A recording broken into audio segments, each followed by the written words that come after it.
一步下的禁制这么恐。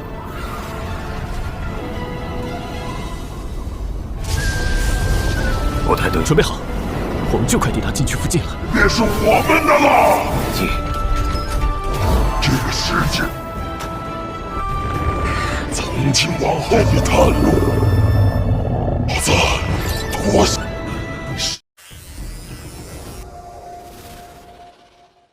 Cerita ini berlanjut. Kita diperlihatkan bulan di atas kapal. Bulan sudah padam dan gelap. Agar Kinmu bisa mengendalikan kapal dan memakai energinya, dia harus membayar dengan nyawanya sendiri. Dia harus cepat, memakai kekuatan dan kecepatan kapal bulan untuk menembus kegelapan dan mencari desa bebas, kepala desa, serta yang lainnya. Kalau tidak, harga yang harus dibayar akan semakin besar. Kinmu berterima kasih pada Tawis Lingjing, dan ia bilang, "Sekarang aku harus mencari mereka sebelum semuanya terlambat. Selamat tinggal." Lingjing menahan kaget, lalu terbang meninggalkan kapal bulan. Tawis itu kini tinggal tulang, jubahnya robek. Kapal bulan raksasa itu bergerak. Di bawahnya ada kaki seperti katak berkaki 3 dari gunung besar. Sekali melangkah, jaraknya bisa puluhan mil. Dengan beberapa langkah, kapal bulan keluar dari gerbang Fengdu. Rantainya menyeret sisa bulan hitam yang hancur dan masih melayang, lalu meninggalkan dunia orang mati. Sementara itu di Fengdu, para praktisi kuat hanya terbang melihat kapal bulan menjauh tanpa mengejar. Saat dulu kapal bulan masuk ke Fengdu, Raja Yama tidak menerima penjaga bulan dan hanya membiarkannya tinggal di tanah tandus luar kota. Jadi kini ia juga tidak peduli saat kapal itu pergi. Tiba-tiba makhluk berkepala burung bertubuh manusia datang memanggil Lingjing. "Tawis Lingjing, Raja Yama ingin bertemu." Lingjing pun segera ikut ke Fengdu dan masuk ke aula Yamaraja. Di sisi lain, cahaya kuat memancar dari tubuh Kinmu, hingga tampak seperti dewa dari bulan. Ia mengendalikan kapal bulan keluar dari dunia orang mati, melewati lautan kabut, lalu masuk ke dasu yang gelap. Kinmu merasakan energi tanpa batas di tubuhnya. Semua harta ilahi terbuka.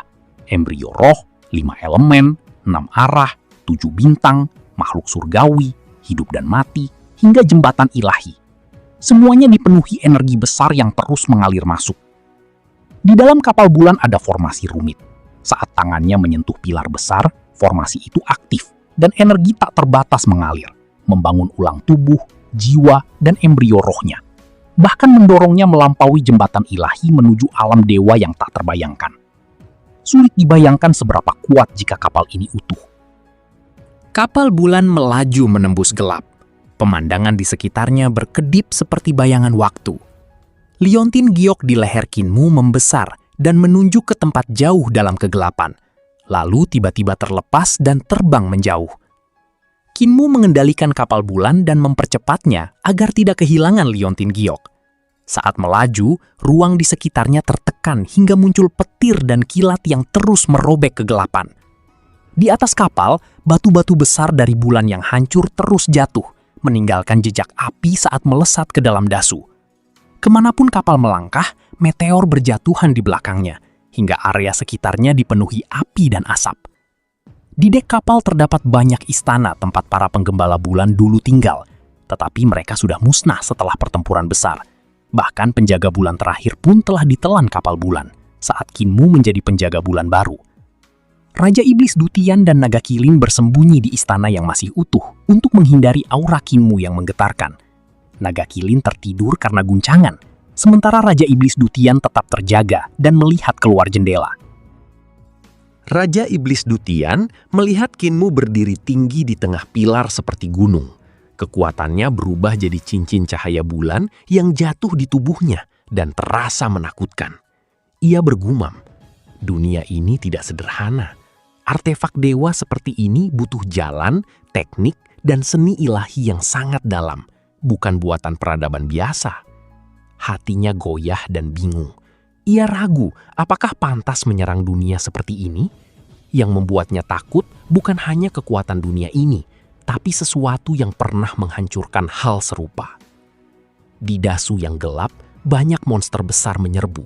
Namun dibanding kapal bulan, mereka seperti semut dan lambat. Kapal bulan menghancurkan semuanya, dentuman terus terdengar. Makhluk-makhluk itu hancur jadi bubur di kegelapan. Banyak iblis menyerbu kapal bulan, berusaha naik, tapi langsung tersambar petir dari pergerakan kapal dan jatuh seperti hujan. Dalam gelap, sosok hitam besar muncul, berbulu seperti awan, terbang membawa awan iblis dan menabrak lapisan petir kapal bulan. Dari awan itu muncul 9 iblis raksasa yang menyemburkan api ke arah Kinmu di tengah pilar. Api menerangi langit. Tubuh makhluk itu tampak seperti gabungan burung dan naga banjir. "Garuda!" seru Raja Iblis Dutian kaget. Cahaya bulan menyelimuti Kinmu dan menahan api iblis. Lalu bulan sabit di dahinya terbuka dan berubah jadi bulan purnama, seperti pintu yang terbuka. Bulan purnama muncul di dahi Kinmu, bukan bulan asli, tapi mata yang memancarkan cahaya bulan. Seberkas cahaya putih melesat membelah gelap, menembus api iblis hingga kepala-kepala iblis jatuh, tepat 9 kepala. Sementara lehernya menggeliat seperti naga dan menyemburkan darah. Bulan di dahinya lalu menutup, kembali jadi bulan sabit dan menghilang.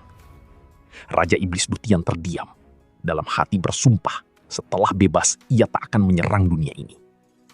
Kapal bulan terus melaju, para iblis masih menyerbu. Namun tiba-tiba terdengar jeritan dari kegelapan, membuat semua iblis mundur dan lenyap.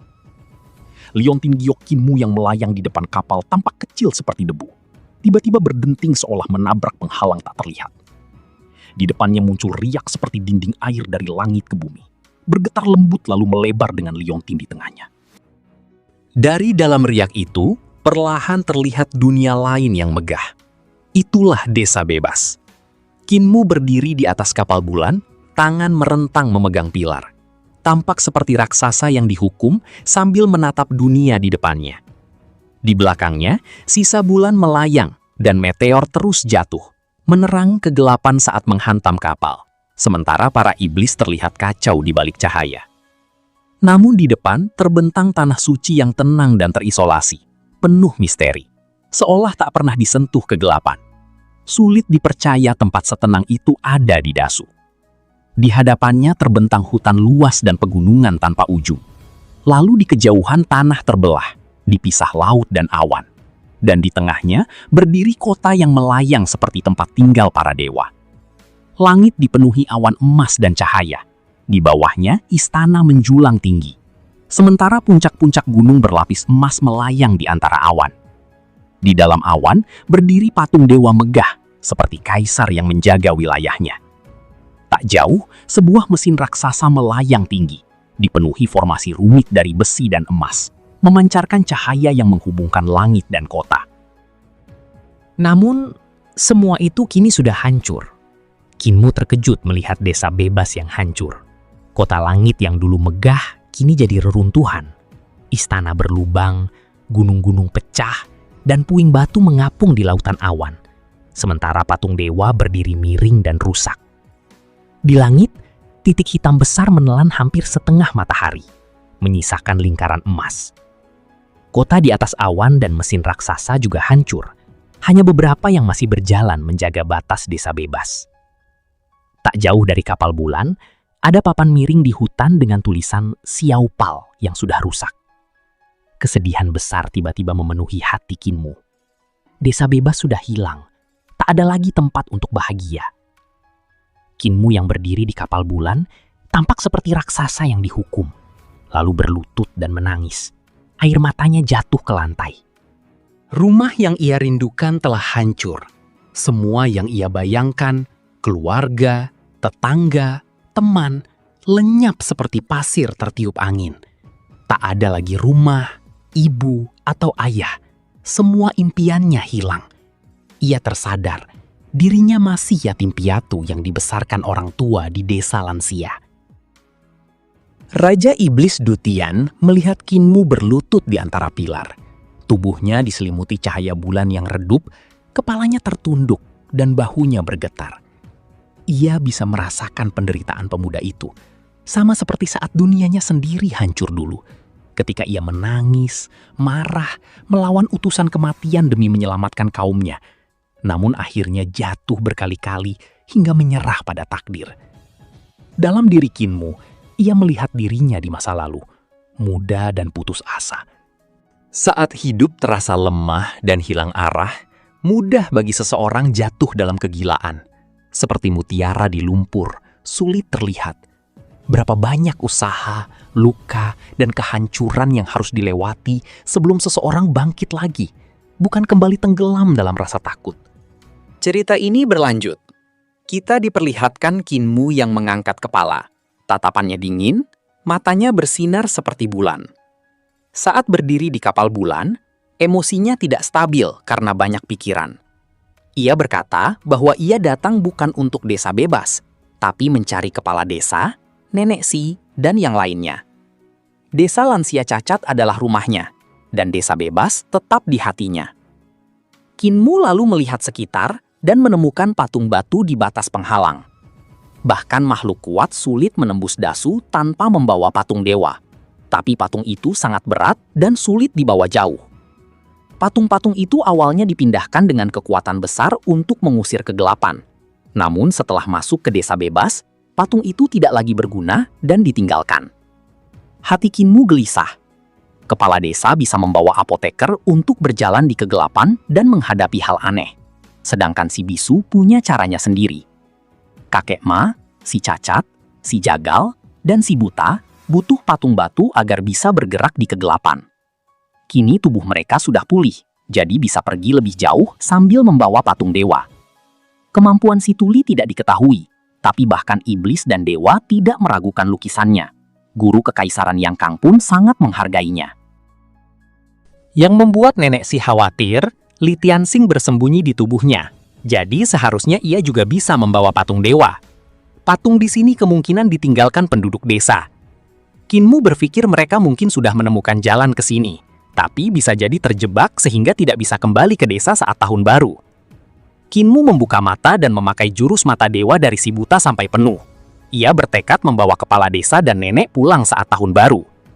Ia tidak langsung masuk desa bebas, tapi memeriksa dari luar. Ia sadar, kepala desa dan yang lain sangat kuat. Jadi jika mereka masuk desa bebas, pasti ada bahaya besar hingga mereka terjebak. Bahkan kapal bulan tidak menjamin keselamatannya. Kinmu melihat jejak mereka di hutan depan desa bebas. Seni ilahi mereka seharusnya merusak sekitar. Tapi kerusakan di sana tidak parah, hanya ada bekas pertempuran kecil. Ia lalu mengikuti jejak itu dan menemukan beberapa reruntuhan. Jalur yang dilewati kepala desa dan lainnya juga melewati tempat itu. Jalan setapak di reruntuhan adalah satu-satunya jalur aman menuju desa bebas. Selain itu, semua tempat berbahaya dan tidak boleh dilewati. Kinmu memakai mata dewa dan melihat cahaya samar berbahaya di hutan, tapi tidak bisa melihat sumber penghalangnya. Pembatas itu sangat berbahaya, jadi jalur reruntuhan lebih aman. Ia melihat cahaya halus dari reruntuhan sekitar 300 mil di depan, dekat ujung hutan. Ki vital Kinmu meledak, lalu ia mengambil liontin giok dan mengaktifkan kapal bulan sebelum melangkah masuk ke penghalang. Ia merasakan getaran lembut, seolah masuk dunia lain. Kegelapan dasu langsung hilang di belakangnya, dan saat menoleh ia tidak melihat apapun. Tiba-tiba Kinmu mendengar tawa aneh. Banyak iblis yang bersembunyi di kapal bulan langsung keluar dan menyerbu hutan seperti banjir. Muncul dewa iblis berkepala 2, berekor 5 dengan 8 kaki panjang seperti tangan yang melesat di udara sambil berteriak, "Fadah!" Raja Iblis Dutian terkejut karena tidak menyangka ada begitu banyak iblis bersembunyi di kapal. Dewa iblis itu menoleh dan mengejek Kinmu karena tanpa sadar membimbing mereka ke desa bebas. Ia berkata mereka sudah lama ingin masuk dan berterima kasih padanya. Kinmu sadar, dewa iblis ini adalah yang pernah ia temui dulu dan yang menjebaknya ke dalam kegelapan setelah peristiwa kapal matahari di kota naga perbatasan. Jelas dewa iblis itu sudah lama bersembunyi di kapal bulan, menunggu kesempatan.